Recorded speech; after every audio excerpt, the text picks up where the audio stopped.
Serial Anupama में आ गया है नया तूफान। देखने को मिलता है कि समर बुरी तरह से डांस करते नजर आता है, तो दूसरी तरफ अनुपमा उसे संभालने की कोशिश करती है, लेकिन वो रुकने का नाम नहीं लेता।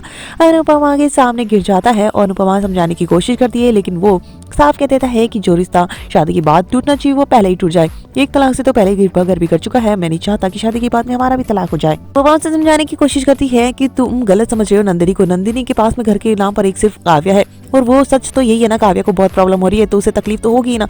जब मेरे साथ तकलीफ हो रही थी तो वो उसने मुझे भी सपोर्ट किया था काव्या के खिलाफ जाकर। इन समझ सुनने को तैयार नहीं होता है और बेचारी अनुपमा परेशान हो जाती है।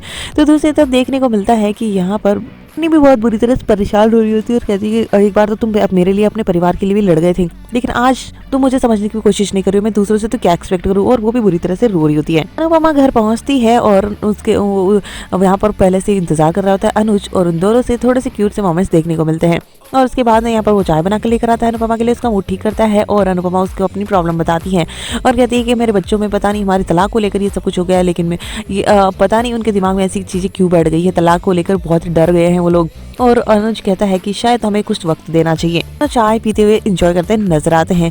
सुबह सुबह देखने को मिलता है कि अनुज और अनुपमा दोनों को मिलकर आलू के पराठे बनाते नजर आते हैं और बातों बातों में अनुज समझा देता है अनुपमा को कि मुझे लगता है कि समर आधे मन से नहीं थोड़ा वक्त लेना चाहता है और इसीलिए वो इस शादी में थोड़ा सा बाद इंतजार करना चाहता है, वो समझना चाहता है इस रिश्ते को, इसलिए हमें उसे वक्त देना चाहिए। तो दूसरी तरफ देखने को मिलता है कि नंदिनी घर पहुंचती है और समर भी पहले घर पहुंच जाता है।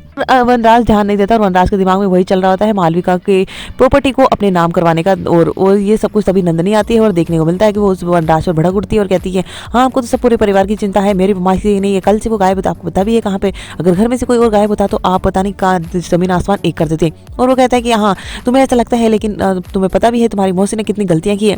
जिसके बाद में वो कहती है कि मुझे लगता है कि आपने सबसे ज्यादा गलतियां की है, कि बेइज्जती कर देती है। जिसके बाद में यहाँ पर देखने को मिलता है कि समर की एंट्री होती है और समर नंदिनी को यहाँ पर अंगूठी फेंक कर मार देता है और नंदिनी भी पीछे मुड़ते हुए गिरते नजर आती है और अनुपमा उसे संभालती है। राज कह देता है कि बेटा तो मेरा ही है ना। जिसके बाद में अनुपमा बुरी तरह से वनराज की बोलती बंद करते नजर आती है और कहती है कि ना तो समर आपकी तरह है और ना ही नंदिनी काव्या की तरह, तो ये रिश्ता तोड़ने की तो बिल्कुल भी आप सोचिएगा भी मत। और देखने को मिलता है कि यहाँ पर अनुपमा इस रिश्ते को संभालने की कोशिश करेगी और समर को और वनराज दोनों की क्लास लगा देगी।